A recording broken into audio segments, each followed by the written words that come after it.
Hey guys, I'm the Messiah, checking in. So,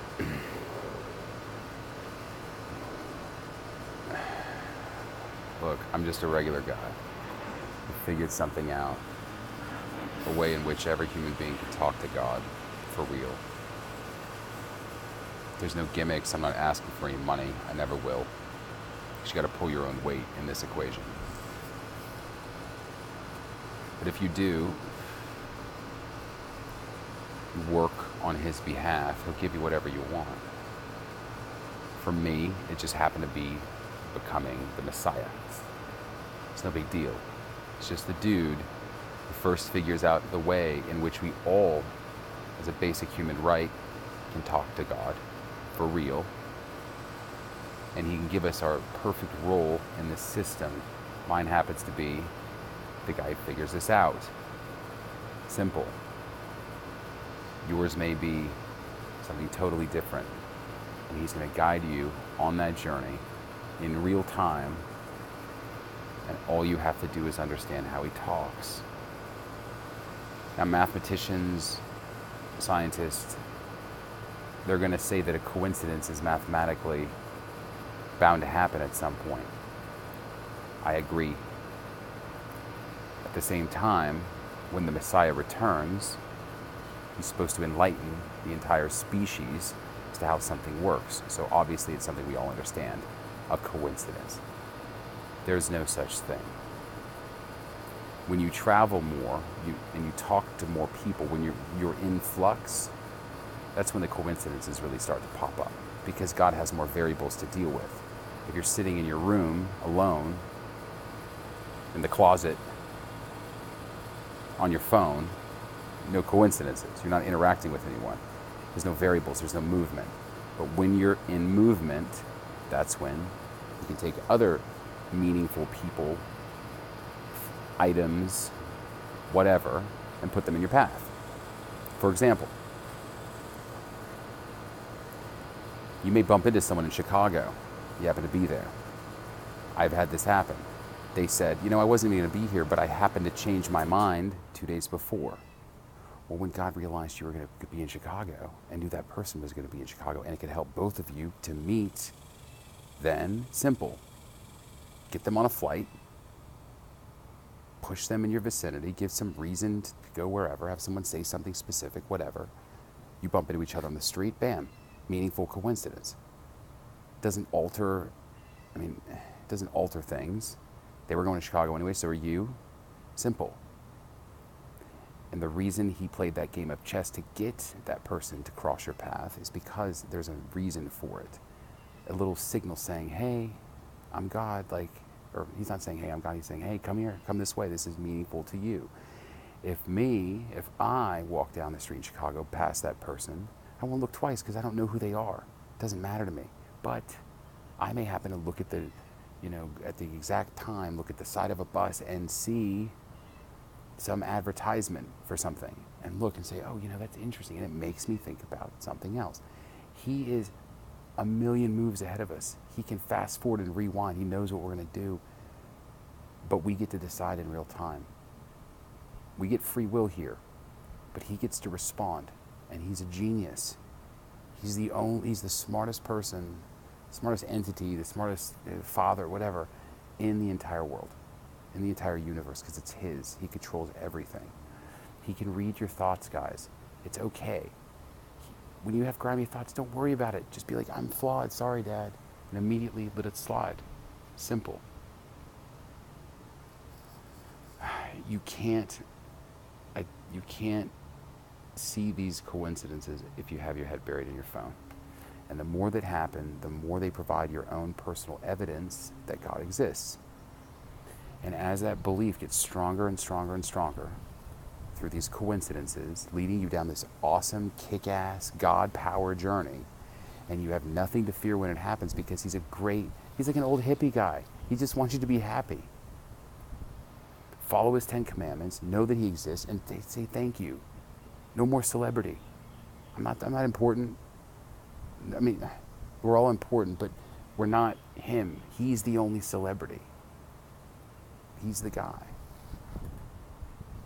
Anyway, as you go down that path, more and more pieces, more and more breadcrumbs, you notice your confidence grows and grows and grows in God until you're like, he totally exists. I see it every day.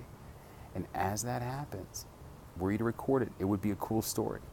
You may not want to, that's fine too. But other people would want to see that. I know I would, because it's a story powered by God. He's the only screenwriter. He's like the ultimate screenwriter in the universe. And there will be a moment, because I'm not unique, where you're going to get your mission in life. Things will look pixelated. For like, for me it was like 90 seconds. It almost snapped my mind, but I knew because of all the evidence I gathered, there is a God. He is good. And he's taking me on a journey. So just roll with it. And that's exactly what happened. And I didn't know what to expect moving forward, but as someone who's done this now, I can tell you it's safe, totally safe. Sacrifice everything you have, and he's going to deliver the goods. And the more you give up, the more you're putting faith in him, and you're going to start to, continue to notice bigger and bigger coincidences until you're led to your perfect role in life. Easy. It's how he communicates with us. Now, I'm just a guy, but I've got a calling card. And that is these natural disasters that are happening right now. Coincidentally, we have 2 volcanoes. Now, my whole thesis is there's no such thing as a coincidence. This is how God communicates. And coincidentally, this is all written down in a book. The timing is perfect. It's God. But you could still argue, wait, it's just a coincidence. I'm telling you guys, I'm notifying you as a human species, just like me, there's a deadline. Okay? July 20th, 2020. We've got to have this thing done, and it's going to keep getting worse from now until then. But that's the final, it's when the music stops, guys. And when I say that, that's just when the people who decided ultimately, I'm not going to change my mind about this. This guy is not the Messiah, he's crazy. I'm telling you, there's a God, and it's lights out, for real. And the people who believe, all you have to do is send me a video of every bad thing you've ever done. I've already posted mine on this website, or on this channel. I'll post it online, and go have fun with your coincidences. You'll be playing a game with God. He's your teammate, or he's your playmate. And you give him more, you buy more into him, he'll buy more into you, and then all of a sudden, and instead of being powered by man, or women, whatever, humans, in a human system that's plagued with doubt, uncertainty, natural disasters, wars, envy, everyone values money. Instead of that crap, which we've done, does not solve, there's no solution there. If there were, we wouldn't have seen suicides from Kate Spade, Anthony Bourdain. All that stuff happened because they didn't believe in God. Simple. And they were driven to death because of doubt. In God's system, there is no doubt. Period. So, that's it. You either believe in God, that he can power a better system, because he's perfect. You don't even have to think. All you have to do is go around helping people and spotting coincidences, following them to your perfect role. There's no such thing as health insurance. There's no such thing as retirement. Period. You don't have anything to worry about. Those things are slaps in the faces of God. Anytime you have a sickness, immediately say, Dad, what am I doing wrong here? Think about it. What's going on that's wrong in my life? That's it. Pain goes away. Cancer goes away. Just admit everything you've done wrong. Think about him and pray to him. Say, can you get rid of this Ebola? Can you get rid of this cancer? The more you believe in him, the more he can help you. But if you don't have those coincidences and that evidence stacked up to prove that he exists, when it comes time, when push comes to shove, you're not a believer. Me, I'm a skeptic. I'm like, this thing's crazy from the get-go. And as more and more things happen, they stumble me right here, I realize this is the real deal. And then I saw him. He pixelated. I mean, it was a pixelated. When you're looking at something, imagine it just pixelates, and you're like, oh my God, I'm not alone.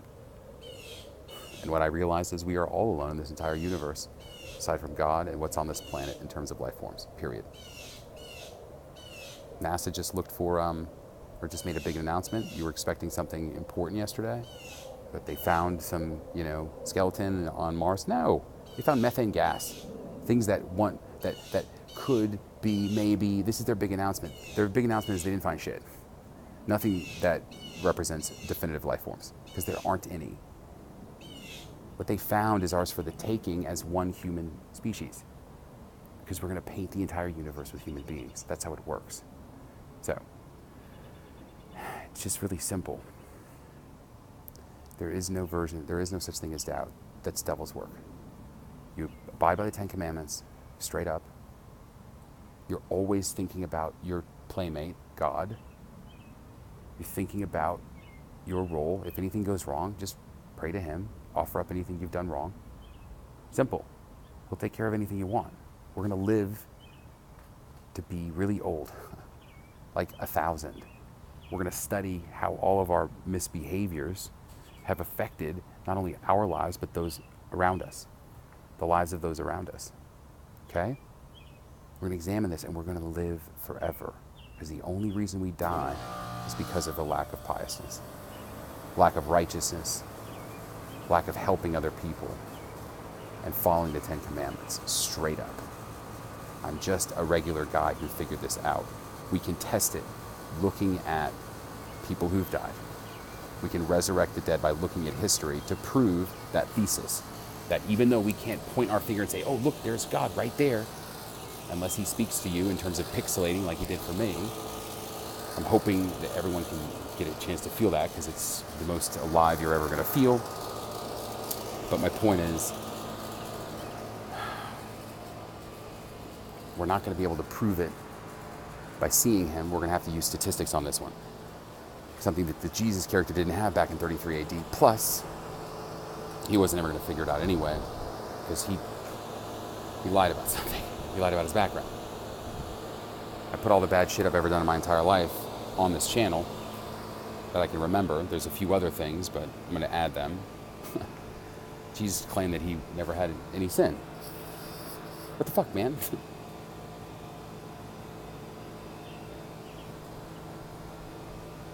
There's no record of his life from 12 to 30.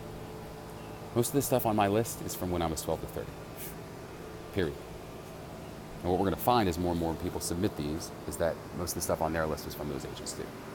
Because we didn't know God.